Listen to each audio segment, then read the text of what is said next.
So we have another story here. This is from Eternal Hawk 9267.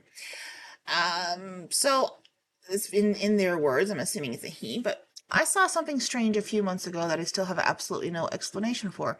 I haven't actually told anyone about it yet, but here goes. The week before last Christmas, I went out to New Jersey to pick up a new trailer. I was heading to Wyoming to load, but it's an oversized trailer, so I had to shut down at sunset in Nebraska. I try to find pretty empty spaces to park because I don't fit in parking spots as many truck stops. So I found a quiet little spot around a closed diner next to a small gas station and a pretty dead roadway in. The way I parked, I was facing out the entrance exit and also facing the gas station convenience store. After I parked, I did my walk around, then went inside, got a cup of coffee, used the restroom, and headed back out to the truck. There was only a middle-aged woman working inside the store, and only one car in the parking lot, presumably hers. It was only about 5:30 or 6 p.m., and I was going to finish watching whatever football game was on at the time at my iPad, and then walk down the road for dinner. So I'm sitting in the driver's seat with my iPad propped up on the steering wheel when another truck pulls in. It's an older red Casada with a white reefer, and the only thing I notice is that it has no logos or numbers anywhere on all of the truck or trailer.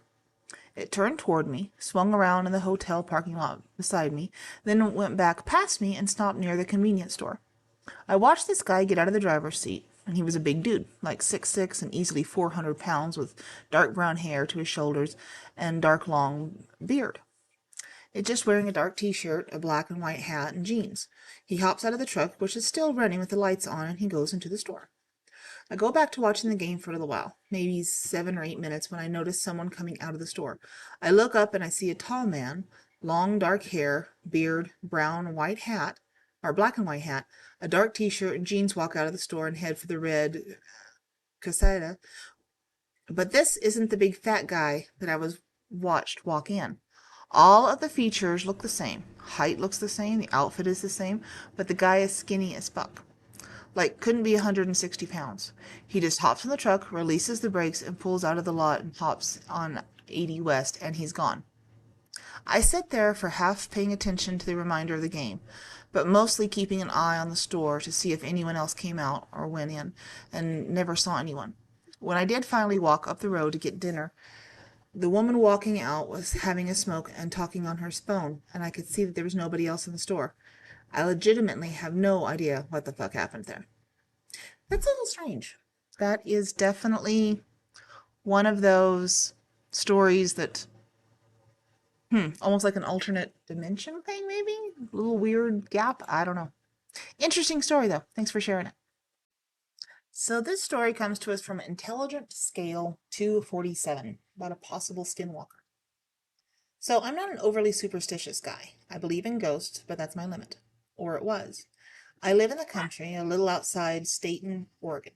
I haven't had any paranormal experiences prior or since the event I'm about to discuss. A few months ago, I was watching a movie with my fiance. We heard a shuffling noise in the backyard, so we went to the living room and asked our roommate if she had heard anything. She said yes, she heard something in the back. Not abnormal, especially out here, but then we started hearing an unnatural meow. It sounded like someone trying to mimic a cat, but it was coming from our side of the house. I stepped outside, and immediately all the crickets that had been annoying me since I moved there were silent. The dogs that usually bark at night were silent, and all of a sudden, the meowing that was coming from the area right in front of me was coming from directly behind me. Not seeing anything, I shrugged it off. I came back inside where my fiancée and her roommate were on the couch. I just sat down, when all three of us heard, "Hello." There was no one else in the house except for a severely autistic fellow who wasn't verbal enough to be that clear, nor was there anyone near us. All three of us heard it from behind us, yet none of us had our backs to the area or general direction. The cat started sounding desperate, and I screamed at it because for some reason I had a completely uncharacteristically violent sense of anger out of nowhere. The cat screamed. I don't mean meowed, it screamed. I grabbed a tired whacker, basically a bat, and my pocket knife and went out once again and felt a sudden urge of lethargy. Everything was sluggish. I smelled a deep, deep sense of something not natural. It wasn't like anything I had smelled before. I heard something shuffling and I yelled, but I couldn't see anything. It was only after my fiance grabbed me and pulled me inside that I found out that while I was approaching the back of the fence, they saw something on four legs stand up and run. For multiple hours afterwards, I kept having this unnatural urge to go outside, into the area it ran off to. I didn't feel like something I wanted to do. It felt like I was being urged to. It was so nagging of a temptation that it was out of character for me. The story is completely true, and it isn't something I've told anyone, but it's been months now, and the only explanation I can come up with is that a skinwalker trying to mimic an injured cat and get my attention. The entire time, it seemed to everyone that I was specifically being targeted, tempted to go outside. Advice? Comments? That one's pretty weird. Um, I would not say skinwalker. I'd say something a little more demonic, but that's just me. So this story comes to us from Ujma, and it's called Not Sure. I was driving on a back road on a beautiful, clear, full moon night when I stopped at an intersection. I noticed the moon was reflecting off the road like water, and it was gorgeous. Then I saw what appeared to be greenish lightning dart through the treetops, and in the road where there had been light, there was a hole. No shape, just a large oval 10 to 15 feet tall, kind of surrounded by light.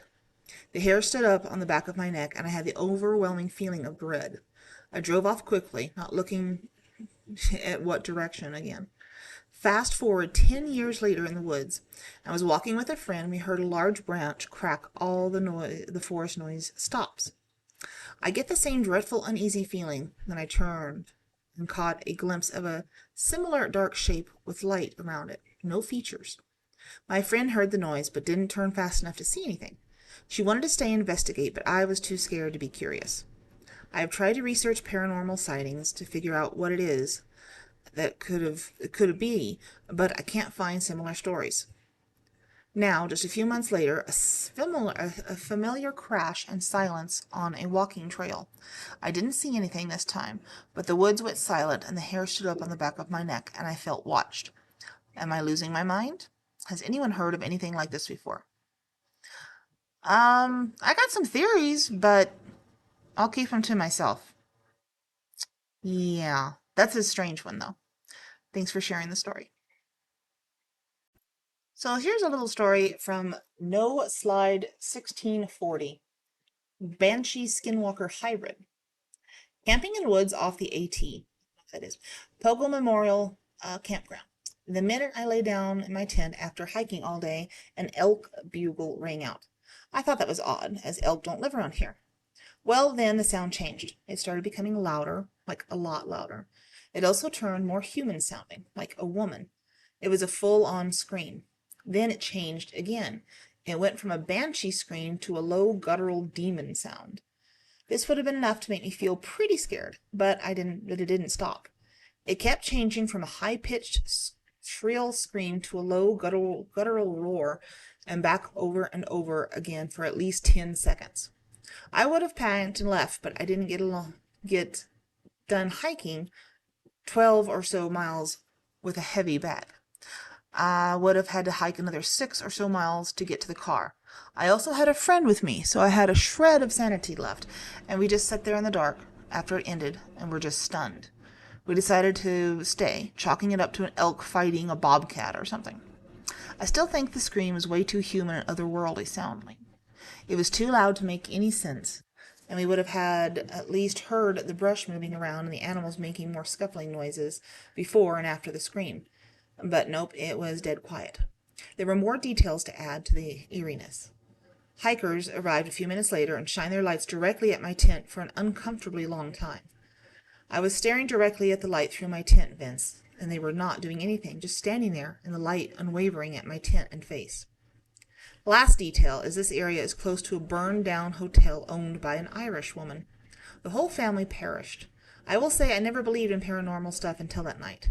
I think it was a banshee skinwalker hybrid. I tried to bring this story up with my friend, but he always just changes the subject. I'm assuming that's because it's kind of weird and uncomfortable, and if you don't have any new theories or ideas of what it could be, maybe he's just trying to forget it. I've known lots of people that will do that, just like I can't explain it. I'm not going to talk about it for their own sanity. Anyway, thanks for sharing the story. It was good. This next story, it comes to us from a person named Raviko. In 2014, I became a truck driver, and in 2015, I became a solo driver. Around the time in the middle of 2015, I was on some Texas back road in the middle of nowhere between Dallas, Houston, and El Paso in the middle of nowhere. To set the scene, I hadn't seen a lot of traffic on this farm to Market Road, but it was around 2 or 3 a.m. in the morning. I needed to take a 30-minute break, and I had noticed a lot of make a spot, pull off parking areas. You know, the kind where the drivers just kind of pull off into the gravel shoulder. Well, I saw another truck pulling out of one of these as I came around a corner, slowed down, and parked and turned off the truck. It was big enough that 10 trucks could park there, but I was by myself. Now, at this time, I had my dog with me. Zoe was a border collie cattle dog mix, very sweet, rarely barked, loved cats, loved small dogs, and would play with children until she dropped to exhaustion. So as I'm taking my break, I pull on her leash so that she can do her business, because what else am I going to do? So we get out of the truck. It's damn near pitch black outside, and she starts to go to the bathroom. After she finishes, she noses around while I'm enjoying the night air and the quiet. Around 10, maybe 20 minutes into my break, my dog perks up her ears so that I look out into the brush. There's 10 feet tall Texas bush trees, dirt, some cacti, and a huge 8-foot tall fence. There's really not much out there, so I kind of tell her to be a good dog and quit being goofy. But then when I look again, about, this is a shit guess, 150 to 200 feet away, maybe 3 trucks, maybe more, about eye height, there's a red light off in the distance. It looked between a brake light, a stop light in size, and it's going back and forth, bouncing slightly up and down, just one random red light. So I'm like, that's really odd. In the middle of nowhere, and some bizarre red bouncing light in the brush. I think it's probably just some weirdo on an ATV or some guy out there playing army guy with a red headlamp or something. But Zoe is zeroed in on the thing. She's glued to it. You know, you see those videos of collies herding sheep and they've got all that stare to them? Well, she's doing that now. I also notice her hackles are raised. Well, I keep watching it and I notice it's getting brighter, which means it's getting closer. There's also crashing noises in the brush now. It sounds like someone crashing through the brush, being careless about where they put their feet and shoving tree branches out of the way. But it's coming straight to the truck. Then Zoe growls. That low, quiet, threatening growl that tells you that dogs are gonna fucking bite you. Damn the consequences. I remember I told you earlier that she's a sweet, lovable dog? Yeah, that's gone. She's now some terrifying animal that's going to bite whatever comes out of the brush. The light's getting closer, so I scream out, "Shh, I'm armed! Show yourself!" I'm bluffing. This light pauses slightly, then continues, but is now coming super fast. The crashing is louder. My dog's growling becomes more incredibly intimidating, and now feeling that there's something really wrong here. I'm done. Normally, Zoe gets back in the truck, no issues, but I have to drag her across the dirt and pick her up and put her in the truck. The crashing light is brighter and louder, and I feel like a kid again, racing to get into the bed before the monster can grab your ankles. I put her in the passenger side of the truck, get in myself, slam the truck door closed, just as something comes out of the fucking brush, through the damn fence, and slams to the side of the truck sleeper so hard, shit falls off the top bunk. I lock the damn doors as I'm getting out to the driver's seat. I don't put my seatbelt on, and I'm ramming gears like my life depends on it, trying to get away. I ended up at a tiny gas station a few miles down the road that had lights to finish my 30. I violated my clock by 2 minutes. I have never been able to explain what happened, ever. I've run through every single logical thing I can think of, including thinking about some cryptids and how they interact with the human world, and nothing. The only evidence I had for a long time was if you stood against the nose of the truck in the light, you could see the whole side of the sleeper on the caseta caved in, like I hit something large and just kept pushing. It's the weirdest thing I've ever experienced out on the road. That's a little freaky. I would hate to do that kind of stuff, being alone. I only had the dog, but damn, a little freaky. Good story, though. Thanks.